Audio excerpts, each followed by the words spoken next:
Hi everyone, welcome to the third online seminar from the Newcastle Youth Studies Network. Today we're doing that in partnership with the consortium that some of us are involved in, but particularly we're very happy to be helped out today by the Alfred Deakin Institute. So thanks a lot to Anita Harris and Rose Butler and Sherene Idriss for helping us out here and putting together today's panel. Unfortunately, Sherene's ill, so she's not actually going to be able to present today. So I'm hoping that I can get her to record something in the future, and I'll magically edit it into the YouTube that we put up, and we can still have her participation like that. Today's format is that we'll let our speakers do their presentations first rather than taking any questions. So we'll have the three presentations to begin with. And then I'm going to go to Rose and Anita to ask questions to the panel. And then after that, we'll open it up to everyone to ask some questions. But when I say that, please post them in the chat. Don't turn on your video or your microphone to do that. We'd prefer just to put them in the chat, and then I can kind of choose them and talk to them at the end when we have time for that. So today's first speaker is Mandisi Majavu, who is currently at the Rhodes University. He's going to talk to his topic about undesirable immigrants, Black Africans in Australia and New Zealand. Thanks. Hello, thank you for that, Steve. My presentation today, is based on my book, Uncommodified Blackness, and the book itself, is based on interviews that I did with African migrants who reside in Melbourne, Australia, as well as Auckland, New Zealand. I interviewed about 13 people in Melbourne, and I interviewed 11 people in Auckland, New Zealand. And participants, before I get to that, the main goal of the book, really, what it was trying to investigate and understand is really how Black African migrants, grapple and understand and navigate, anti-Black racism in these two countries, and participants, talked about experiencing, racism in all spheres of society, basically, from education sector to the labor market, and then just throughout the entire society, right? And participants talked about their children, their nephews and nieces being subjected to racist harassments at school, racist taunts, racist bullying. Participants talked about, feeling at times helpless and powerless, largely because schools were unresponsive, to their concerns, to their worries, complaints. And furthermore, participants talked about how they felt that, the label African refugee has been weaponized in both Australia and New Zealand, to portray Black African migrants as a people, who were damaged, people who are broken, people who really embody the violence that they flee from Africa. And the participants felt that, the label African refugee has been weaponized to really stigmatize them and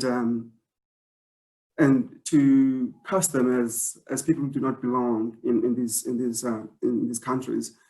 And so I argue in the book that actually in both Australia and New Zealand, race is actually, this invisible racial line that really demarcates who belongs and who doesn't belong. And really history predicts this, right?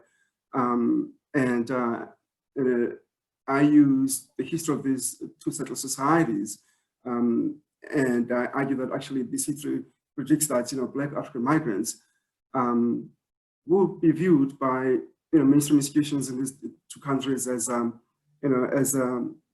people who are outsiders at best. They will be read as as a sign of social breakdown in West, right? And really this reading is influenced by, Australian thinkers, Australian historians. For instance, Warwick Anderson in her book, The Cultivation of Whiteness, talks about how Australian thinkers, Australian scientists were highly energized, by this idea of breeding out Aboriginality and Blackness, from Australian society, right? She talks about how, the state backed this scientific breeding project so as to produce a white race in Australia that was purer and stronger than white people in Western Europe and North America. And this breeding project really aimed at, getting rid of half-caste Blackness and without any throwbacks, right? So this was a, state, supported, project. And one of the results of this project, is this stolen generation phenomenon, right? And although New Zealand, was founded on this idea of striving for a better Britain, right? It was founded on this idea of egalitarian society, a fair go, and classless society. Nevertheless, New Zealand and Australia, for that matter, they subscribe to this ideology, of the white man's country, right? And this was a serious project, that our settlers of these two countries, really advocated for and argued for. And so, I highlight this history, to say that actually, history has consequences. History matters, and my reading of these two countries is really influenced, by this history, and my reading, of these two countries is really influenced by my reading of liberalism that these two countries have historically, embraced, and my understanding of liberalism is really shaped by, Charles Mill's insight, who argues that, white racism is really the unnamed political system that has produced the modern world, particularly, Western society and Western, modernity. And Charles Mill argues that, the racial contract has historically been, the cornerstone, of racial polities or settled societies like Australia and New Zealand, and that, in these settled societies or racial polities, the status of whites and non-whites has, historically been clearly demarcated, by law or custom. And I refer to this as a white international, and by that I mean that, really a shared project among, Western countries. And it's a project really that's based on this canonical discourse of white racism, that has historically pronounced decisively on ethical and moral values of Blackness and whiteness. And this project really goes all the way back, to medieval Europe, right? From mythical racism to religious racism, and then it, culminates into this pseudoscientific racism, through the Enlightenment. And then I point out that actually, in the early 20th century, Australia and New Zealand, were committed, to really building, a wide partnership, with the United States of America, so as to hold the Pacific, for the white man. And so, and based on this history, then I argue that, Black African migrants, will be viewed, in these societies by mainstream institutions as really racial pollutants, as the source of social ills and even dangerous people, right? And And I argue that it is within this context that in 2007, for example, the Australian Immigration Minister, Kevin Andrews, questioned the fitness of African migrants, to fit in and live in a Western democratic society. And obviously there's been the recent moral panic about African gangs, a notion that was initially questioned and really rejected by the police themselves, but under a relentless and extreme political pressure, the police had to concede and say that there were in fact street gangs. In 2009, the New Zealand government introduced an effective ban on African refugees, and accepted the condition was that except where there's a family reunion application, and then African refugees could be resettled in New Zealand. And the New Zealand government cited security concerns for this. They cited what they call potential insurmountable resettlement and integration challenges that African refugees could possibly face in New Zealand. And so really, my theoretical predictions are really borne out by the recent events in these two countries. They are borne out by research done by other researchers and even my own research for that matter. So yeah, that's my understanding of what African youth are facing in Australia and New Zealand. Thank you.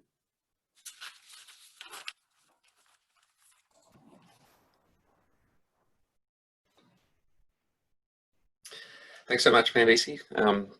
If you have any questions directly for Mandisi's presentation, can you please put them in the chat and we should be able to get to them later on.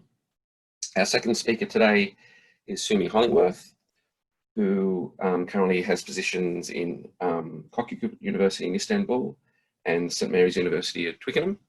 And Sumi is going to talk about theorising the intersections of race, class and gender through research on youth and social mixing. Thanks, Sumi. Hello. Thank you for inviting me. Yeah, basically, this seminar is a great fit for my work because essentially my work is about theorising how race and class work together in understanding youth and youth culture and schooling, because much of my research is in the field of education. I've made Do you want to share your screen? Oh, am I not sharing?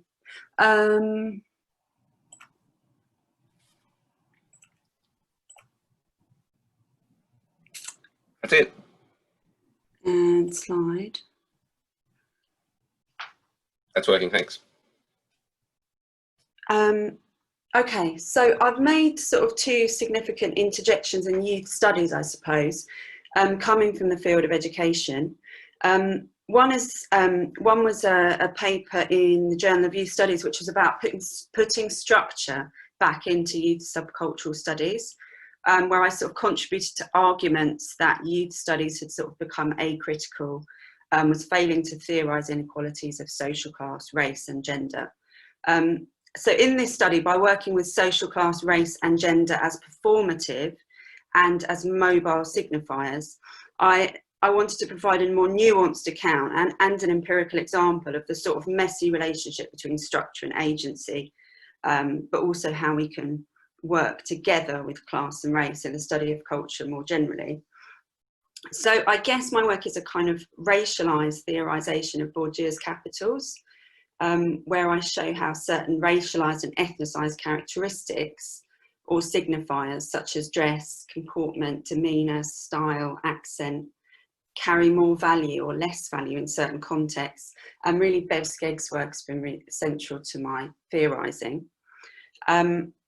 I also edited a collection on reconstituting race in youth studies in the journal Young, with Beth and Harry's, Malcolm James and Katrine Fangen, where we really wanted to sort of put race racism and inequality back on the agenda in youth studies. So there's some great papers in that collection, but actually they're all in the UK context. So it's really great to be part of a more international seminar and have these conversations across Western countries, but also I think it's really important that we move away from a Western-centric understanding of race and how we theorise race and class as well. Okay, these interjections really came out of my PhD research, which was about social mixing in youth cultures, in school cultures, in London, in the UK. So London, UK is my context, and my sort of focus of study is social mixing, and I do that by looking at friendships. So I'm not focusing on one marginalised, racialised group, but the interplay between different ethnic categories and social class and gender. Today I was going to talk about theory and how I work with theory, but I think that's been potentially a bit boring, particularly in a Zoom seminar. So I will point you to a paper, which is a book chapter in this journal, in this collection on children's geographies, where I really get to grips with my theory. And instead now I'm going to tell a story with my data because I think that's more interesting. But before I end, I also want to flag up one person's work theoretically that's also been really crucial and I think really useful and perhaps not really used in youth studies, and that's Peter Hopkins' work. He's a geographer and he studies space-time embodied relationalities and intersectionalities. A bit of a tongue twister, but this has been really useful to my work and maybe we can get a chance to talk about it. Okay, so my story.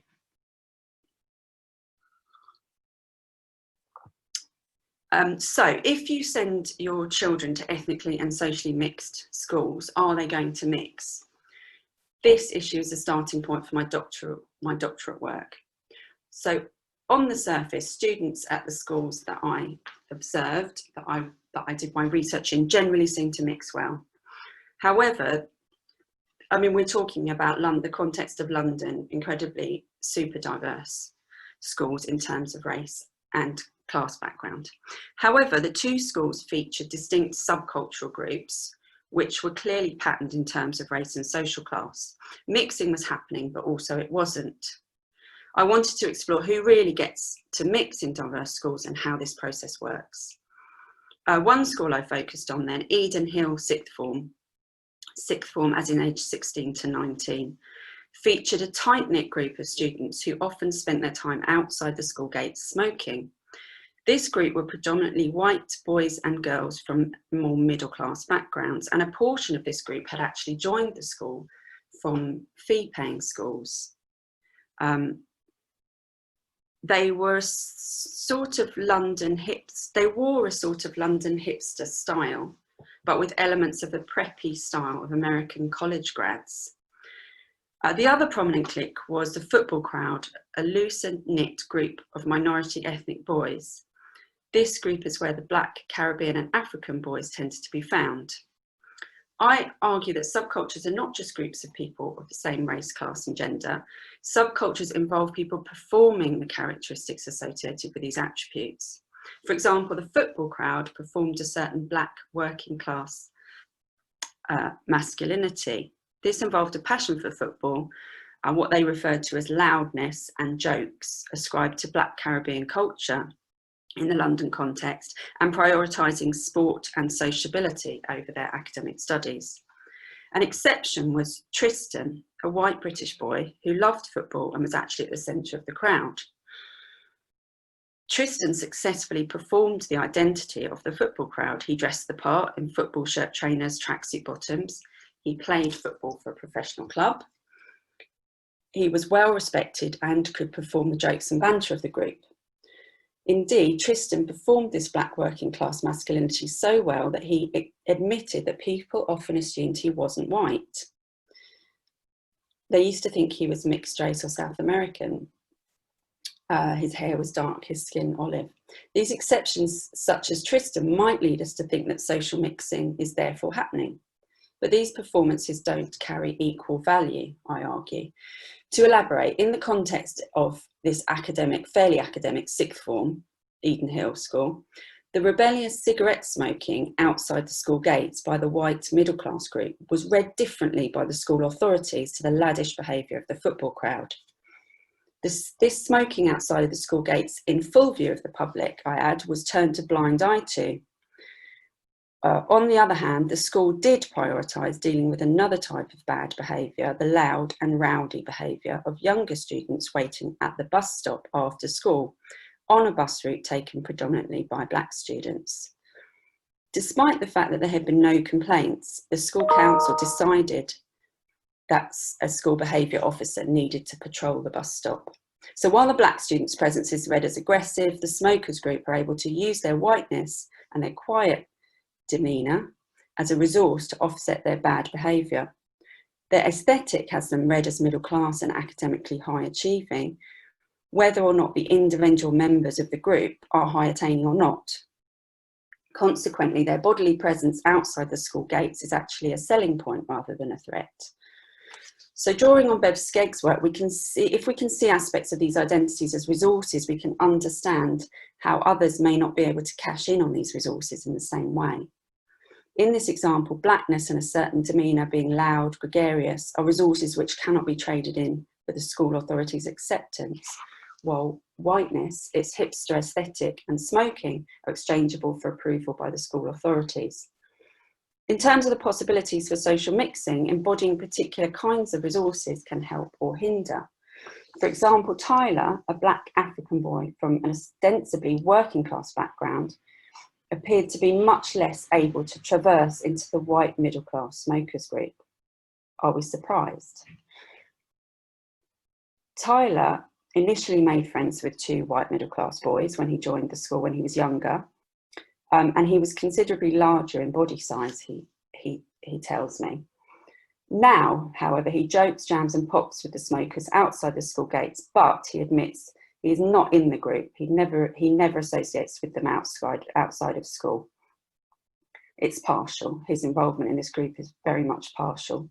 Meanwhile, in order to win acceptance with the football crowd, where he focuses his energies, he makes an effort to lose weight, perfect his football skills, perfect his jokes and his party liner approach, as he calls it.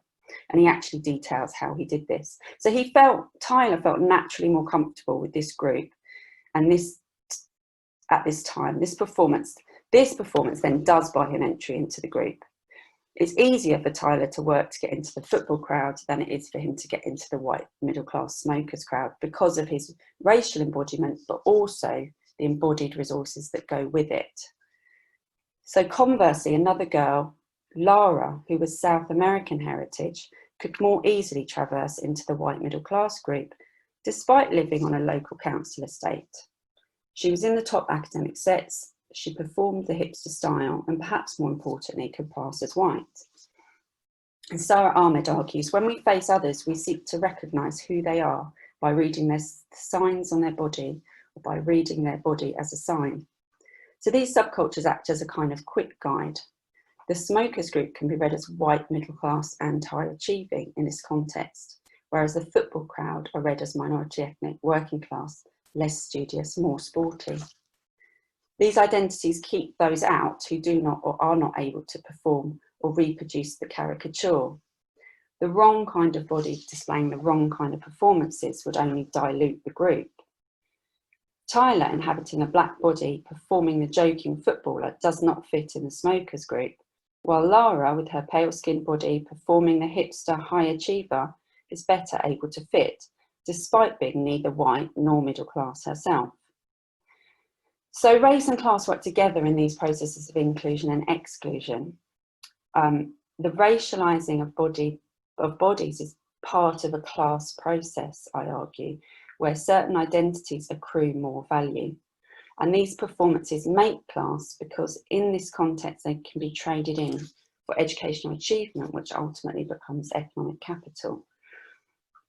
So to come back on to theory, really, class isn't fixed. Class is a process of capital resource accumulation.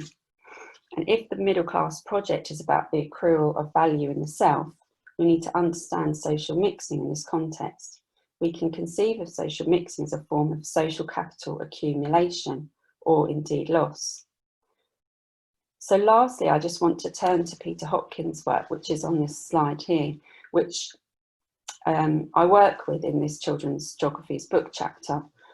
So while we need to think about how racialization is a class process, we need to explore how power operates through gender, race and class, but on multiple social and spatial scales, what Doreen Massey refers to as power geometries.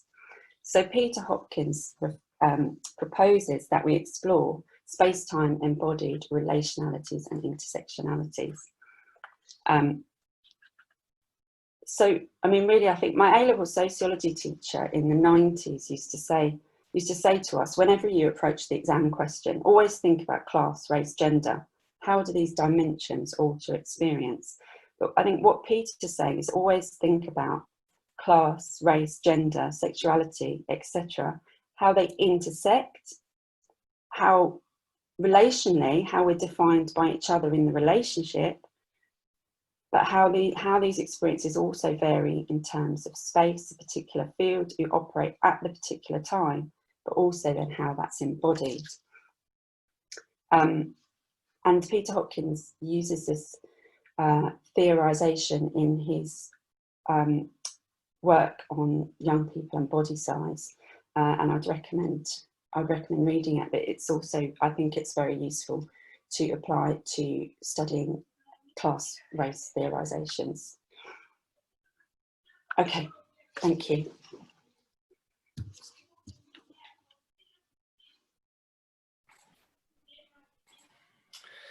Thanks, Sumi. Again, if there's any questions that you would like to direct towards Sumi's presentation, please put them in the chat as well. For those that joined us a little bit late, unfortunately Sherene can't make it today because she's fallen ill, so we're going to move on to what would have been our fourth speaker, which is Randall Abdel Fattah, and she's going to talk about coming of age in the War of Terror. Thank you. Hi, thank you for having me. I'd first like to start by acknowledging the traditional owners of the land on which I'm speaking today, the Darug people, and pay my respects to elders past, present and emerging. So my project draws on my work with young Muslim and non-Muslim youth in schools and universities across Sydney and Australia, young people who have only ever known a world at war on terror. And my project is not a chronology of political flashpoints in the years since 9/11, but rather my attempt to unpack the social history, the common sense ideas, myths, values, beliefs and assumptions about the war on terror, which the students I interviewed have grown into and with. And in my project, I traced the ideological and political work which has gone into creating maps of meaning, ideas, feelings, and social images about young Muslims, in particular as a common sense social category of at-risk youth. I then look at how such ideological work leaves its traces on students as they come of age. And so with my project, I ran writing workshops across Sydney in 4 schools and in 2 public libraries. And I also conducted interviews with students. One of the things I mean, in this short space of time, the first thing I'd like to say is that the Muslim students I met had a lot to say about their hypervisibility, but one thing instantly became clear to me during the writing workshops and the interviews, which was that I couldn't approach Muslim as a master category that explained one single dimension of an experience. There were privileged positions affording relative safety, anonymity, even immunity within and between intersecting social categories of religion, race, gender, class.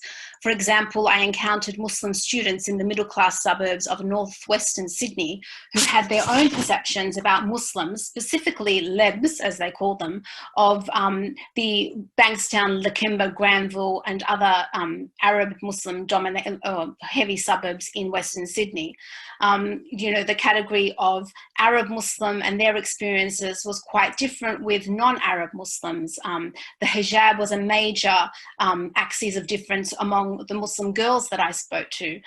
So even within the category of Muslim and non-Muslim, within the category of Muslim, there were multiple positionalities and multiple intersections of identity that really came through in the interviews and in their experiences of the war on terror. And in making sense of this, I found the notion of identity as a question of performance and practice, of acts of doing, not an essentialized being, compelling. I'm of course gesturing towards Judith Butler's work on performativity, but specifically how her work is extended and applied to Muslim Arab identities by anthropologist Rami Ali in his book Becoming Arab in London, and Sherene Idriss in her book Young Migrant Identities. Both these books in particular provoked me to think more deeply about how to make sense of identity. So in my project, I started by analysing what Muslim youth is made to mean in public discourse and policy.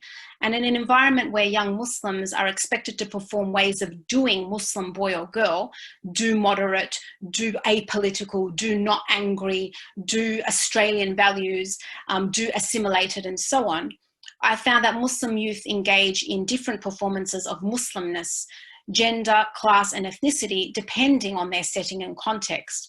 In some settings, Muslim is clearly a resource. In other settings and contexts and relationships, a burden.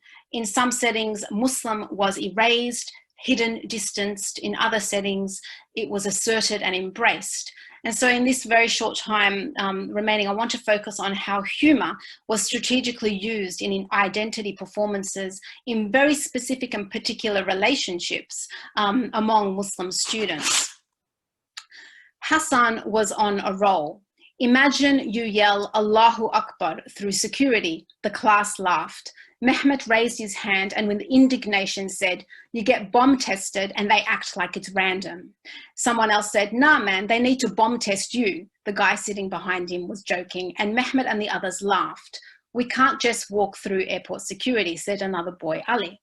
I was running a writing workshop with a year 11 class of boys at Inner West Islamic School in Sydney, and airport security stories seemed to be the running theme. The young Muslim males I interviewed were acutely conscious of their body's capacity to negatively affect others, to have certain stigmas and suspicions stick to them, to use Sarah Ahmed's theory on sticking practices. They were enjoying the chance to be subversive, to play around with stereotypes. During the session, Jalal, a 17-year-old Lebanese Australian Muslim boy, said with a grin, "I was at another school before I came here. I was called Taliban at school." The rest of the boys laughed. I asked what was funny. One of the students explained, "He's Iraqi," which made me chuckle, prompting another boy to call out, "They should have called him ISIS." The boys, including Jalal, all roared with laughter. One thing that struck me about the Muslim boys I was interviewing and working with was that joking and banter were a very obvious and organic part of their classroom dynamics, even when it came to the topic of the war on terror. This is, after all, what characterises most schools. Bullying, exclusion, and conflict occur in what are fundamentally places defined by noise and laughter and banter, teasing, and kids just clowning around. In his article exploring the strategic use of humour in stories of racism, Kevin Hylton writes, "The use of techniques of humour enables feelings of subordination and humiliation to be transposed into forms of resistance, while its physiological and psychological benefits can lead to interracial relief and catharsis." This was evident among the boys who were clearly aware that ISIS and Taliban stirred up connected histories and stereotypes and had become sticking devices on Muslim bodies. And they enjoyed taking the piss out of this reality. Abdurrahman, a Lebanese Muslim boy, explained to me, "We try to at least make jokes about it among ourselves because we understand how serious it is. We know it's not who we are, especially our religion." The boys switched between poignant accounts of Islamophobia, told without a trace of self-pity, in dispassionate, matter-of-fact tones, and moments of irreverence and ironic self-awareness. I read Abdurrahman's account to me as young Muslim boys using humour, irony, and bravado to reclaim some power in the face of widespread marginalisation and dehumanisation. But also, as teenagers, there was a natural, youthful exuberance in these boys' personalities, an instinctive rebellion against performing solemnity and sacredness by performing insensitivity as an act of defiance and independence. During class discussion, Jacob, 15 years old, shared his experience about being the only Muslim on his local soccer team. He told me the terrorist attack that happened in Burke Street, Melbourne recently. They're like, "Do you know this guy? Have you seen him at the mosque recently?" Jacob was animated at this point. How dumb do you have to be? Another kid called out jokingly, you should have said you know him. Jacob and some of the others instantly grinned, and Jacob said with a laugh, the thing is, I didn't even know about any Burke Street terrorist attack. I told them we're not all related because we're part of the same religion, but I didn't even have a clue what he was talking about. Some Muslim students engaged in joking and ironic takedowns of terrorism, only among other Muslims. Abdul Rahman, attending an Islamic school, explained to me that when he made jokes with his friends, we're careful about doing that in front of a non-Muslim teacher. If we do that, we make sure it's acknowledged that it's a joke. I think they get that we're joking, but it's also for them a concern of maybe they're not joking. I doubted all the boys in Abdul Rahman's class were as sensitive to how their jokes would be interpreted by their non-Muslim teachers, but it struck me that those who didn't care were engaging in a powerful act of defiance, a refusal to be measured against countering violent extremism warning signs, which are often used to interpret any conversations by young Muslim males about anything that is considered remotely connected to the war on terror as a potential warning sign of radicalization. These boys would probably have had no clue about the existence of countering violent extremism policies that apply to schools, and yet they had internalized the common sense idea that to joke about terrorism as a Muslim is inherently dangerous and risky because of how it can be misinterpreted as something more sinister than just insensitive or callous.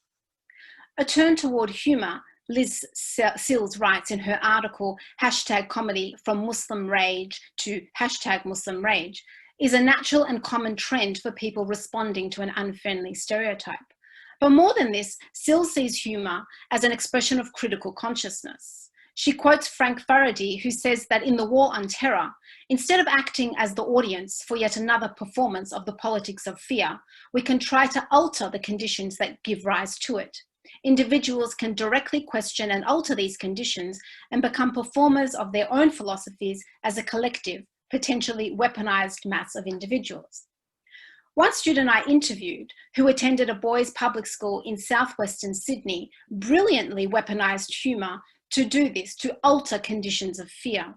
Sami, 16, Australian Lebanese Muslim, was determined to defy every convention and expectation about how to behave in the context of fears around terrorism.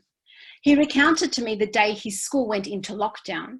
Sami was in year 8 at the time, and someone had graffitied ISIS are coming on one of the brick walls. And for the Australians here, in particular Sydney-siders, you might recall this incident because it was covered heavily by the news. Sami told me that it was period 3. I remember English. The school got a phone call that someone said they were going to bomb up the school. We went into lockdown. We turned off the lights, went under the tables. I started to scream because I knew it was a joke, and I was laughing, and then I started to pretend praying. And the teacher was like, just sit down, go under the table. And I didn't like this teacher, and she didn't like me. We had our history. And I gave her hell for about 2 hours in lockdown. After I made it a joke, they all thought it was a joke. I'm an influencer. And as Sami was telling me about this, he was laughing his head off. And I asked him why he thought it was a joke. Was it just about teasing the teacher? He snorted, it's Reversby. Who's going to bomb us? If I was in the city and I was at, say, Parliament House and there was a bomb scare, I would be shit scared. But like, who the hell is going to bomb our school? And I think it's very important to think about the specificity of Sami's response, how it's located in the particularities of class, that he's in a school at Reversby in particular, a school which is deemed as threatening because of its high population and concentration of Muslim Arab students. And yet the students on the inside think that they are a school that is completely irrelevant, a school that would never be a target, a school that is marginalized and on the fringes of society, and so would therefore never cause any, give any cause for them to panic about being a target. Sami found the whole situation hilarious and deserving of ridicule. He explained that some students called their parents during lockdown, and when he was asked, he said to his teacher, I'm not going to call my mum because she's not going to care. She's going to laugh. Sami's mother was equally dismissive of the paranoia. She thinks it's politics. And he continued, after a while, the teachers were pissed off, mainly because it was BS and they missed out on teaching, so they were irritated. It was on the news. I remember them saying in an assembly, don't speak to the media. because the media was outside the school wanting to interview us. And I so badly wanted to talk to them and tell them, oh, we were all scared and frightened and praying to Allah to save us from ISIS here in freaking Riversby. It was such a bad experience. Yeah, they would love it. They'd lap it up. It would be on replay for the entire month. But I didn't, because they threatened to give me a detention. Sammy paused. It's a serious issue, yes, but it's also laughable in some cases. That's weird, but 9/11's been memeified. I asked Sammy if he worried about how others perceived his irreverent attitude, and he told me other students mostly felt the same way. As for the teachers who misunderstood him, he enjoyed it that way. When I asked Braden, 16, from Grammar College, which is a private school in the hill suburb of Sydney, what he understood about the war on terror, his first and immediate response as a Muslim Anglo high school student was, I'll have friends, they'll be in a game and they'll throw the ball, but they'll just pretend to throw a bomb saying Allahu Akbar, stuff like that. Just out of context, just randomly, it's a joke now. For Braden, the war on terror was what happened in the school playground. I asked Braden if these friends who were making these jokes were Muslim, to which he replied, oh no, non-Muslims, obviously.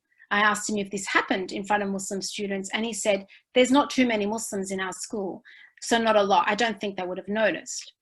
Jokes and racist banter are practices embedded in the dynamic flow of interaction among students in schools, and Braden seems to implicitly understand that such jokes might be offensive to Muslims when he emphasizes that they're jokes made by non-Muslims, obviously.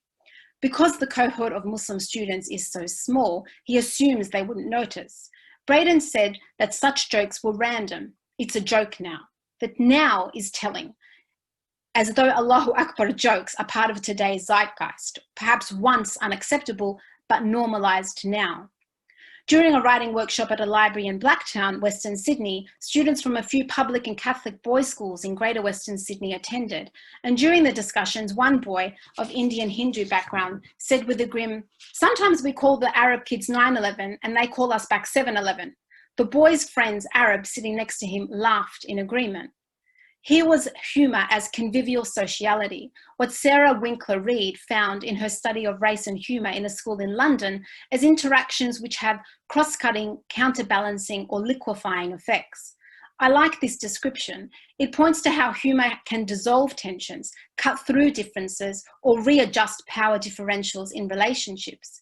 The boys are playfully appropriating stereotypes, but it's reciprocal and lateral rather than hierarchical, hence the grinning and laughter. I asked the students if non-Arabs and non-Indians made the same jokes, and a few were swift in their response. From us, it's okay. From others, it's different. It's not okay. Two of the boys disagreed. It depends, said one. If it's a friend, I know he doesn't mean it. It's just a joke. Could you make a terrorism joke about a non-Muslim, I asked. Most of the boys shook their head, and Kareem explained, like jokes about bombs is what you expect if you make a joke about a Muslim, but it does depend on who says it. Among peers, the jokes, sarcasm, and quickfire banter happens so fast that it does feel contrived to sit and analyse the intent and dynamics of these interactions as if the boys are consciously making statements about race and class and identity. So what fascinates me, though, is that these evolving social conventions in the war on terror, how shared laughter is a product of a certain social, cultural, and political context. In her classic essay, Jokes, anthropologist Mary Douglas writes, we must ask, what are the social conditions for a joke to be both perceived and permitted? One student tells us 9/11's become memeified. Simulating a bomb sound seems to be the way you make fun of Muslims now. Allahu Akbar is part of the common vernacular, deployed as a joking threat, standing in for menace. For students to use these kinds of scripts in their everyday interaction points to how humdrum the war on terror seems to be in their lives. Thank you.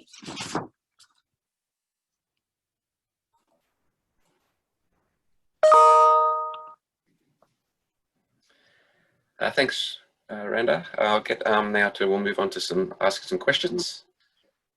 So I think Rose is going to go first, and we'll direct these to the panel in general and get some responses as you see fit. Great, thank you. Thank you so much, Mandisi, Sumi and Randa. They were such fantastic talks and really generous and so rich.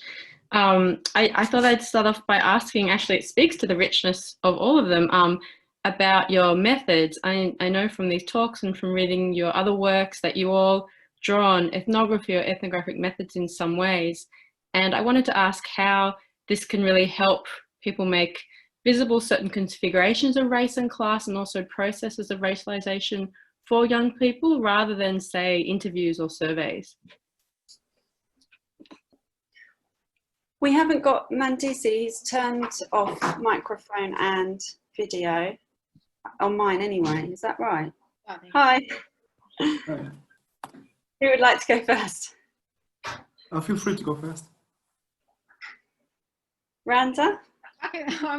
So mine was based on face-to-face interviews, and but I felt very strongly that because I was going to be working with young people, I wanted to give them the agency and freedom to express their own experiences growing up in the war on terror without being limited by my questions. So I ran writing workshops and used prompts, visual prompts, conversations about the war on terror, media headlines, to get them to stimulate their sort of writing tasks and give them the opportunity to sort of write in a free-flowing way about their experiences, which was for me a really powerful way to get them to write in a way where they weren't necessarily just telling me what I wanted to hear. I was very conscious, particularly when I was speaking to Muslim students, that my questions were very much framed. My positionality was, of course, something that was very, something at the forefront of my mind, myself being an Australian Muslim Arab, and a lot of them understanding my own work in Islamophobia. I felt that the interviews would probably, there would be a lot of sort of a risk of them telling me what I wanted to hear, focus over determining the presence of Islamophobia in their lives, rather than me, rather than if I hadn't been a Muslim, if I hadn't framed it in terms of Islamophobia, for example, it might not have been so prominent. But because it was framed in that way, I felt that the interviews would limit me, and that I really needed to give them more freedom to write. And also because when you are interviewed adults, but interviewing young people, it's very different. They're not as likely to express themselves, as likely to speak in a way that's uninhibited. And so I felt that the writing workshops would allow them to do that. And indeed, the writing materials that they created was so much more illuminating and rich and expressive than the interviews were. Thank you. Thank you. Shall I, Mandisi, or shall I go? Okay. Yeah, sure. Yeah, I think ethnography, my work was sort of similar to Randa. It was interview based, but sort of with an ethnographic sensibility. So I did a lot of hanging around in the school. And I think positionality is important to think about, because I actually found that the white middle class group in my school were much harder to penetrate, in the same way that other students found the group hard to penetrate. As a researcher, it was also very difficult to gain access to that group for research as well. And I found, interestingly, I found young men the most open group to speak to about their experiences. And I found young women a bit more cagey, which is an interesting dynamic that I didn't fully get to grips with. But I think on the topic of ethnography, I think I just wanted to point out Malcolm James's paper in the race, putting race back on the agenda special issue, because he actually writes about ethnography, about sort of moving beyond ethnography. And Randa's mentioned this with her work with sort of more participatory methods, because it's interesting to think about ethnography as you know, ethnography historically has colonial dispositions, doesn't it? It comes out of anthropology, and we have to sort of be aware of that, the power dynamics involved in ethnography and the sort of ethnographer's gaze. So I think I wouldn't do my research in the same way were I to do it again. I think I would attempt to use more participatory methods, but also really, really situating experiences historically as well. Thank you. Mandisi? Yeah, so I mean, my work, doesn't use ethnography. I mean, I'm of the view that, there's an infinite number of interpreting social reality, right? And so I use mainly, in-depth interviews. And so, for example, my book, which was based on my PhD, I didn't go in to research racism, actually. I went and interviewed people about being refugees in Australia and New Zealand. And then my first question was, so could you tell me about being a refugee in New Zealand or Australia? And the response, invariably will come as, I'm not a refugee. Then I'll be like, no, I'm confused. Sorry, what do you mean by that? And then they'll break it down that how, this label refugee, for example, was used to, to talk about Black African migrants. And then we went from there to other things. And then, so yeah, when I go in to interview people, I'm very open-minded, and I go where they want to go. And my work is very theoretically strong. I mean, I like to view myself as a theoretician more than anything else. And obviously that theory is very much based on, research evidence, but my strength really lies on theory. Thank you. Anita, do you want to ask a question now, please?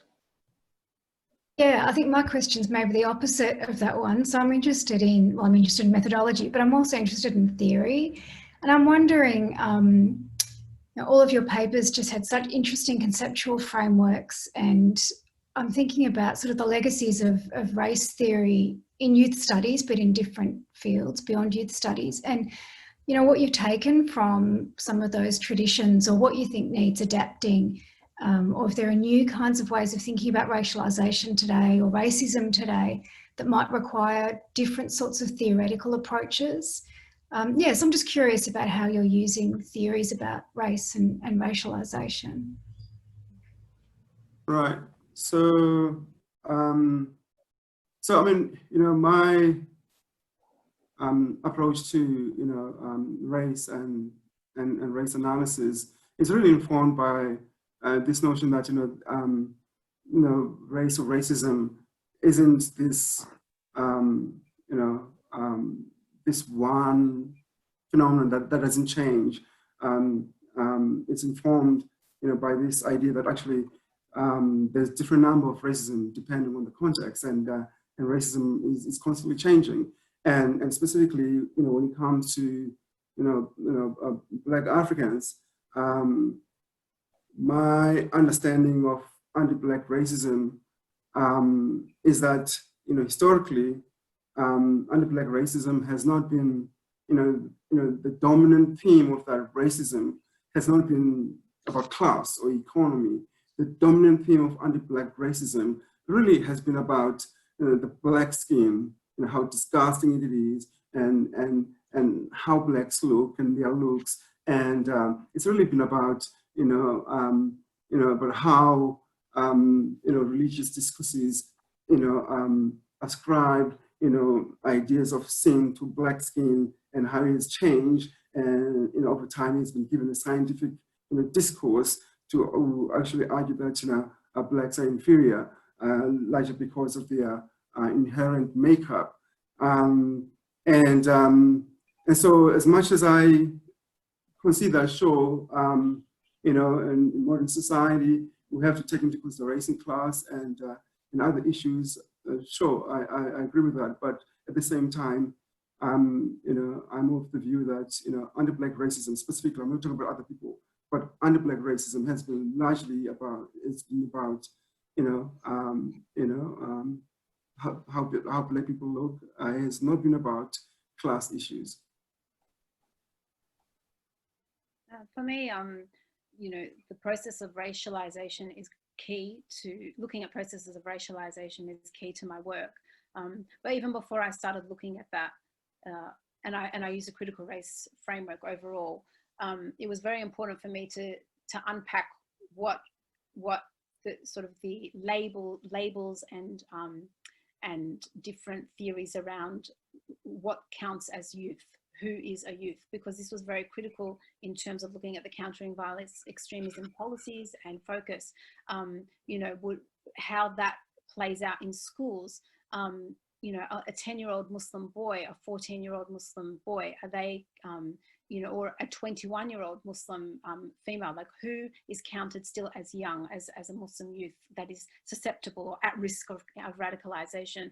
The way that the different sort of theories around what counts as youth, the categories of youth, and then Muslim youth as a category, and how Muslim youth have, because of histories of colonization and Islamophobia, have historically been positioned as threatening, as the sort of the incomplete citizen, as needing rehabilitation through citizenship tests and values tests, and the focus on Muslim Islamic schools, and how all of those bear down on the way that Muslim youth are racialized as a collective, as an at-risk population. And then I broke that down further by looking at how suburbs are then racialized, and how this bears out in terms of the testimonies of students. So that students who I interviewed in middle-class suburbs at private schools gave me very different accounts to growing up in the war on terror, to Muslim students who have grown up in suburbs which have been racialized as, you know, landscapes of fear and ghettos and hotbeds of radicalization. So those processes were really important to me as well. And then bearing down further, and you know, Sumi, your work, you know, I've used your work as well, and I really like. Wasn't aware of Peter Hopkins' work, but for me, it's very, very critical to look at these sort of time, space, and relationships, and these specificities, because, for example, you know, interviewing one Indian Muslim student at a private school who was so happy that she was only the subject of racism because of her Indian identity, not her Muslim identity, which because she wasn't wearing hijab, she was never raced as Muslim, she was only raced as Indian. So she said, I have one less thing to worry about. Those sorts of processes of racialization and the nuances of racialization, the way that it can protect and erase at the same time, are really important to me. And I think when we look at sort of the way that race has been in youth studies, and I think it's just digging down deeper and deeper into these nuances and layers. And also when you speak to young people themselves, you quickly, your own assumptions about what being Muslim means to them, what being Arab means to them, or what being Pakistani means to them, are quickly broken down and unpacked, because to a lot of the students, they're still trying to figure out what Muslim means, and they are Muslim in certain contexts, and in other contexts they're not. So it is a sort of strategic essentialism, but I really like this idea of identity as a performance, as doing, rather than something that is static, stable and being. And I think that's where those are the sorts of interesting things that I'm looking at with the processes of racialization and identity.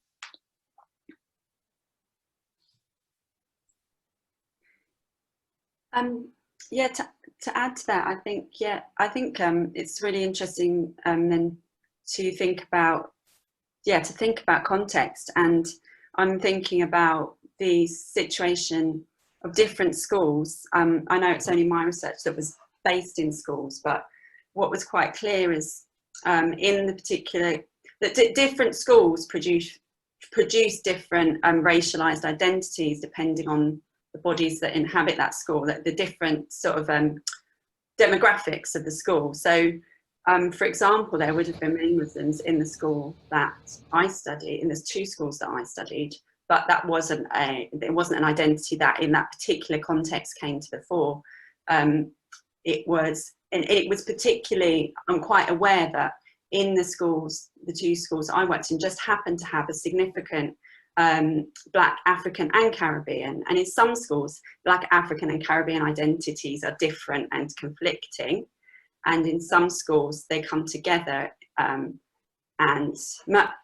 join in a particular subculture, or are observed in a particular subculture. And in these particular particular schools, there was a significant white British, because obviously then in the London context, you've got many other non-British white, European, particularly Eastern European migrants.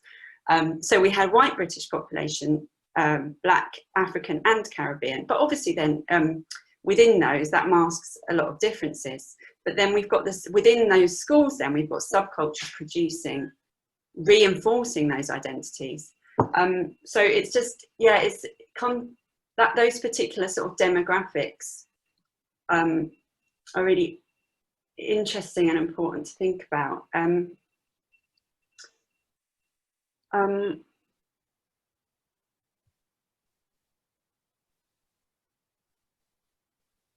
Yeah, we've also mentioned Peter Hopkins' work, which I found really useful, I think, to think about thinking about time as well, and thinking about relationality, thinking about context, and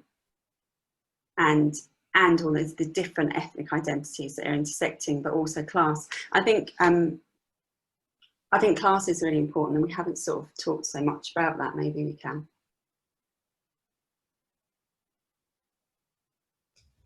Thank you. Okay, so we might go to some of the questions that have been delivered in the chat. So this one here from Julia Cook to Randa. I think you may have actually answered aspects of this in your previous answer, but I might get you to reflect on it a little bit more. So she's asking, did the students in your study relate to and use discourses of humour differently on the basis of the types of schools that they attended? For instance, schools with higher or lower numbers of Muslim students. In other words, did the social conditions or scripts differ on the basis of their schools and other aspects of their life? Yeah, absolutely. So, speaking to students, Muslim students in Islamic schools where the students, their peers are Muslim, their ability to speak freely and to use humour in a certain way was very different. They had more freedom to really push the boundaries of humour because they were protected by the fact that they were all Muslim, and so they understood the nuances of the jokes that they were making among each other, except when there was a non-Muslim teacher, like I said with Abdurrahman, who was very conscious of how that joke could be interpreted. But also then there was the class dynamic. And so, for example, I found that Muslim students in an Islamic school in the middle class northwest suburbs of Sydney were making jokes about Muslim Lebanese students in the Islamic school in the western suburbs of Sydney. And so I felt that was really important to understand how even within groups, the class nuances were so important. And Sherene Idriss addresses this in her work. I was hoping to hear from her about it today, about how within the category of Lebanese Muslim, for example, in Sydney, because again, it's that specificity of Sydney here, the humour around and representations and perceptions around Lebanese and Muslim identity differed according to the suburbs that the students lived in. And so I could clearly see almost a disdainful perception about Lebanese Muslims in working class suburbs from the middle class Lebanese Muslim students. So that was really interesting to watch that dynamic unfold in the way that they used humour almost as a weapon against Lebanese Muslims, their Lebanese Muslim community, which they didn't see as part of their community because class for them was the dividing line. Okay. Do any other two speakers want to say anything about the way that humour may have come up in their own research, if at all? No.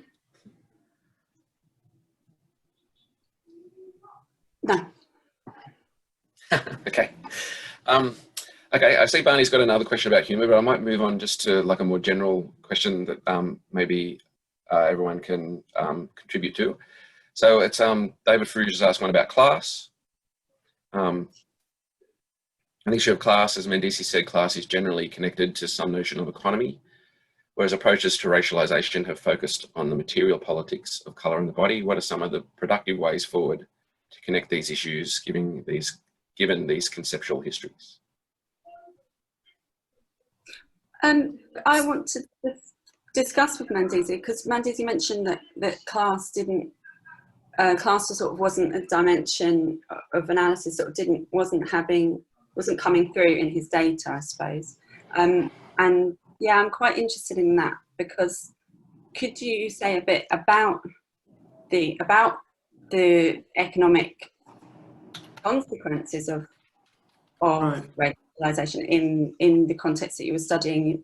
You know, clearly refugees. Interestingly, what was the sort of, how would you describe the class background of the refugees? Right. Yeah. Right. So, I mean, I think firstly, what we need to understand theoretically is that there's nothing racist about, you know, capitalist economies. There's no racist institution within a capitalist economy. There's no sexist institution within the capitalist economy. The racist logic comes from a different sphere of society, and then they get adapted in the economy to produce sexism, to produce homophobia, to produce racism. So conceptually and theoretically, we need to understand that, right? And so what I'm saying is that, you know, historically, anti-Black racism wasn't conceptualized on class or the economy. It was actually, you know, it was first conceptualized through mythology, and then it was conceptualized through religious discourse, and then through this scientific discourse, which was then used, you know, to rationalize and justify slavery, right? Because those Blacks over there, they've got the right skin to enjoy and work in the sun, while we white people just sit back and just leave it up, right? And even within that economy, there was, you know, in those institutions, you know, there was nothing inherently, you know, racist with those economic institutions, right? But, you know, the themes of racism came somewhere else, and so even when we talk about, you know, refugees, for example, okay, so you know, so they could be classified as working class, okay, fine. But even if you look at the, you know, professionals in Australia, you know, talking about, you know, academics, nurses and other people, you know, they experience more or less the same kind of racism. And, you know, they are, you know, they feel that the discourse that is used, you know, to talk about Sudanese is applied to them, you know, and they are also looked at as some kind of, as incompetent, as people who need to be guided, and people need to be taught and trained, you know, by competent whites, and I mean, so and these experiences, right? I mean, you know, it's the same kind of experiences, right, throughout Western Europe, North America, to Australia, to New Zealand, irrespective of class. You know, Oprah could be, you know, rich as she wants to be, you know, and she could be loved by many, you know, white, you know, audiences, white people. But in certain, you know, instances where she's not known, she's still raised as Black, she's still seen as a Black woman, and is treated accordingly, right? So I'm not saying that, you know, class or economy doesn't matter. Sure, it does, right? You know, but when we're talking about, so for example, I mean, you talked about your, you know, I was very interested in, you know, when you talk about your, you know, your data, and then you talk about, you know, people from the Caribbean and Africans from the continent, right? And how that tension plays out. You know, it's very interesting, because even that tension is really, you know, it's really influenced by, you know, by white racism that says that actually, you know, for Blacks and Africans, you know, to be human, they need to have a close, you know, proximity to whiteness and Western civilization.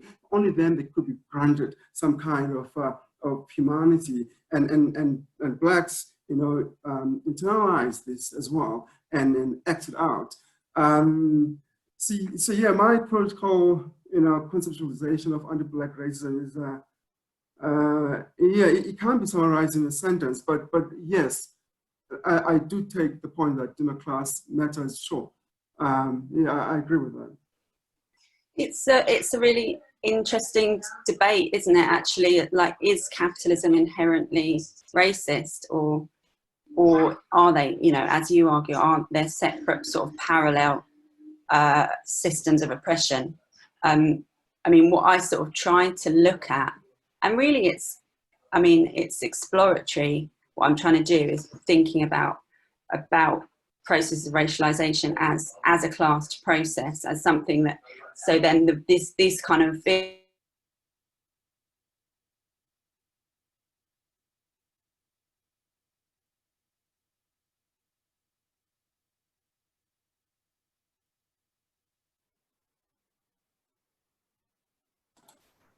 It looks like Sumi has gone there, sorry.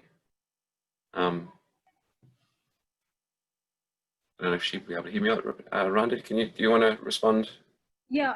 this question and see if Sumi can come back? Sure. Well, with my project, that intersection between class and race and gender especially, but class and race was quickly apparent to me that it was extremely important because of the way that the security gaze, the state's security gaze, operated in a war on terror, countering violent extremism landscape, where the bulk of the security gaze, the thrust of the countering violent extremism policies, the education department's focus were on schools that had high populations of Arab and Muslims in predominantly, western suburbs of Sydney, public schools, whereas the Muslim students who I interviewed in the middle class, private schools and even public schools in, the North Shore and more affluent suburbs didn't even know about countering violent extremism policies. It was as though they were living in a completely different bubble. They were not subject to the same level of scrutiny, the same level of, racialized processes which categorized them and constructed them as at-risk youth that Muslim students in those working class suburbs were. So the way that class determined the gaze of the state in terms of countering violent extremism policies and where those policies would be focused was very apparent to me very quickly. And indeed, there are schools which, they have specialist teams working with those schools and they're categorized as at-risk schools, and they are predominantly in those suburbs, that have those high populations of Muslim students. I think it's really useful to think about how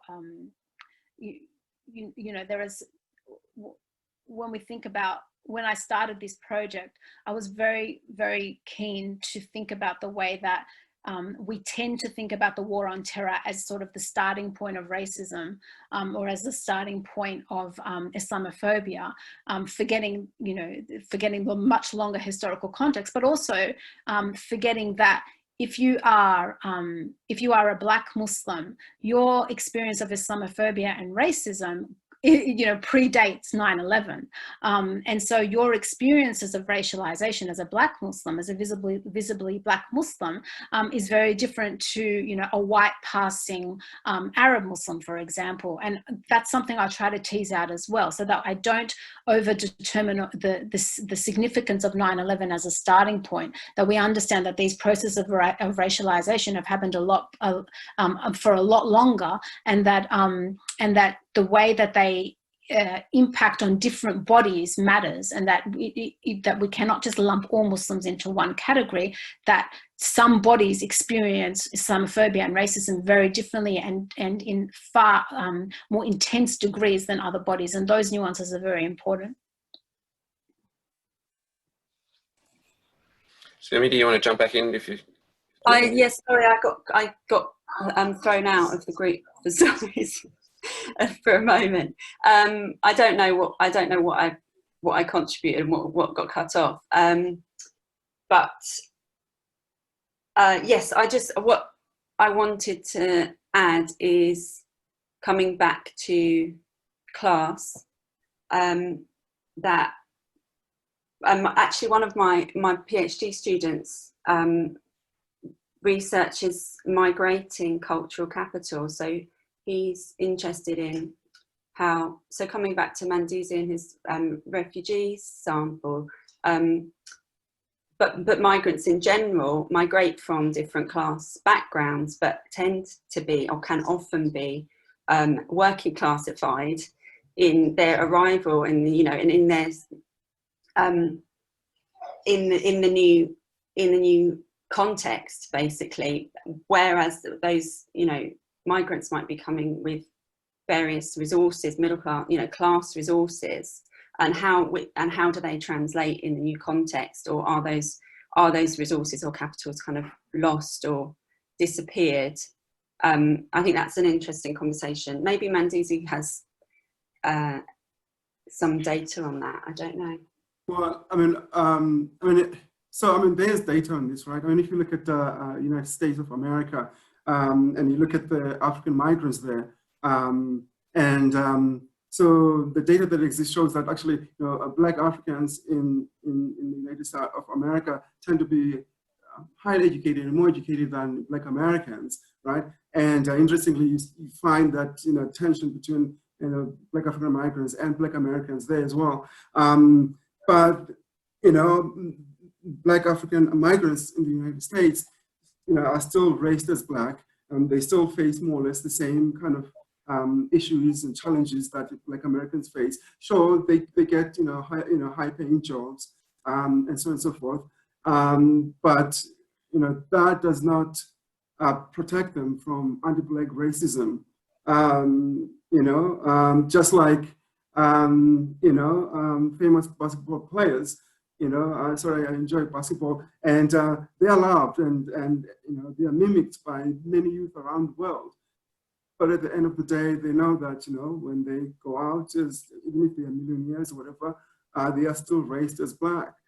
So there is that always working in the background, right?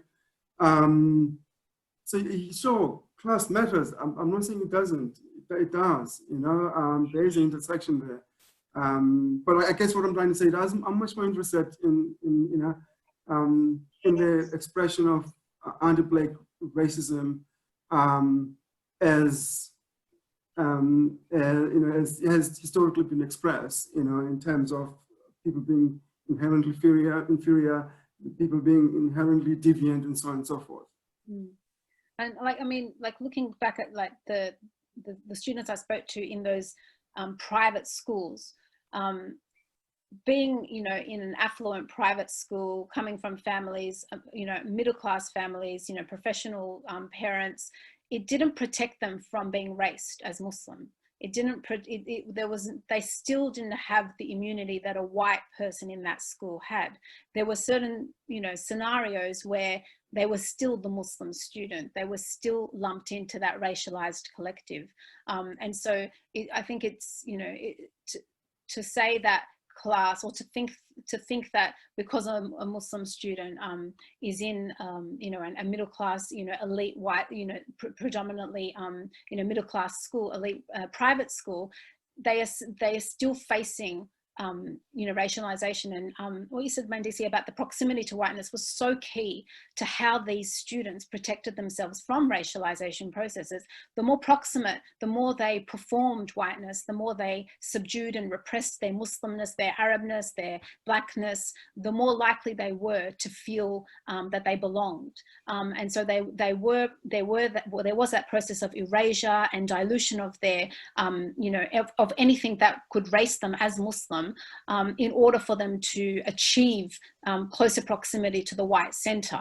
And so for me, that was a very clear, even those students who weren't cognizant of the fact that they were doing that, and that they weren't equal to their white peers, it was very clear to me that that process was something that was just almost instinctive as a survival strategy, that they understood instinctively that there was a white mainstream that they needed to move closer to in order to belong. And in some cases, they did it very, very explicitly, you know, anglicizing their names, completely turning their, completely denying their Muslim identity. In other ways, it was performances in certain circumstances and settings. And for me, again, the overarching umbrella of that was Australia as a white nation. And that informed and inflected all those sort of identity performances.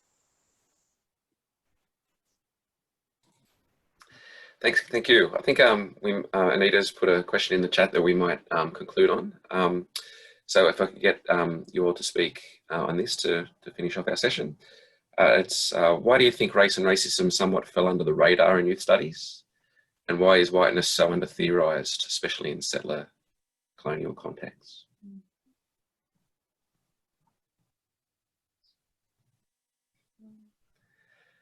I don't know, I'm quite new to youth studies. I mean, I came to this DECRA project from looking at Islamophobia and critical race theory more broadly. And so for me, it was a surprise that it wasn't something that was coming up in a lot of the work that I was reading, particularly the sort of Australian focus on schools. And to me, it's something that we need to pay a lot more attention to, particularly, as you said, Anita, in a settler colonial context, because I think that everything goes back to that. And I certainly found that with my research, that I had to situate everything that I was doing, particularly looking at Islamophobia, on the fact that I'm performing this research on stolen land, and that this is a settler colony, and that the particularities of Australia as as a white nation inform my research agenda and the focus of my research. And I think that so often that's not the starting point, and it defines the education system that the students are moving in and negotiating. It defines the curriculum that they are exposed to and that is imposed upon them. And it defines the policies that seeks to civilize them and seeks to rehabilitate them into, the model neoliberal youth, a citizen. And I think that for me, it's really important to constantly define and frame my work around the fact that race must be understood from its foundational origins. And so I use a lot of theories from, Aileen Wharton Robinson, about, and Indigenous scholarship about what race means in this country in order to navigate what it means to young people. All right, so you want to go? Yeah, go. It's okay. Thank you. Why did race and the study of race and racism disappear off the agenda?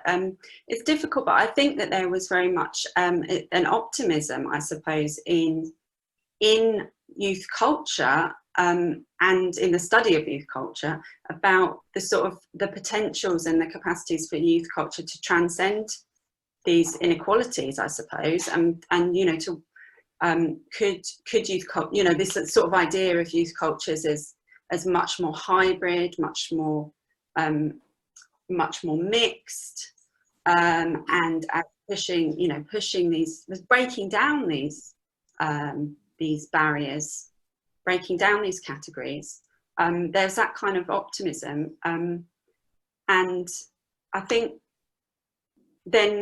what's happened is we've come back to see, actually, no, this. While there is definitely a sort of fluidity and a mixedness about youth cultures, and we can definitely see from all of our conversations that it's not clear cut. Youth cultures are not clear cut along the lines of class and race, but as I argue, it's still important to see how inequality is reproduced in these new, messier contexts, I suppose. But I think also that I think it's important for us to then think about what we're doing as scholars of race and ethnicity and of inequality, and to what extent are we, this is something I struggle with, to what extent are we reproducing these divisions in our work, and how do we move beyond that, basically? How do we move beyond the reproduction of class and race divisions, and in a sort of political sense, I suppose? How do we politicise our work so that we're not part of the problem? I mean, obviously we're trying not to be, but it's something that comes up quite often in questions with my work, sort of discomfort about, well, if you keep, particularly when you're talking to a non-academic audience, if you keep talking about these issues, aren't you just reinforcing them? Sort of colourblind argument, but there is something there. Anyway, thank you. So, I mean, I think, when it comes to refugee studies, my field, the dominant discourses that tend to really revolve around integration and resettlement issues, and that discourse, is very much interested in equipping refugees with English skills and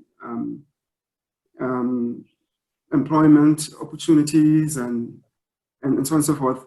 And it does a good job of that, right? But that discourse is not informed by history of anti-Black racism. That discourse is not, in fact, I think that discourse is misinformed about the lived experience of Black Africans. And that discourse, as a result, does not understand the meaning of expression of anti-Black racism in settler societies. I think that's why you don't find a lot of race analysis within the integration resettlement research. It's improving. Some people are picking it up, so that's great. Thanks so much for your responses there. Yeah, I think I really agree with everything you said there. Particularly, I think youth studies has been a very UK, Australian-centric middle-class field in terms of the people who do it, and it's tended to reflect their interests.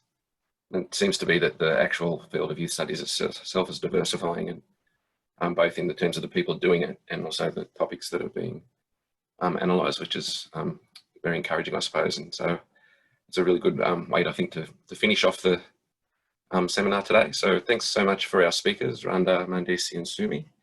Thank you very much. Thank you. And also thanks a lot to Anita, Rose and Sherene for organising it today. And as I said at the start, hopefully we can, through the magic of technology, somehow insert Sherene's presentation into this before we get it up on YouTube, or if not, I'll be able to put it up there as well somehow if Sherene's happy to do that.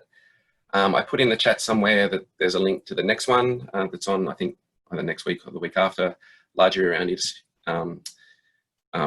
things around citizenship and civic life. So if you're interested in those topics as well, please join us again. Thanks so much. See you all later.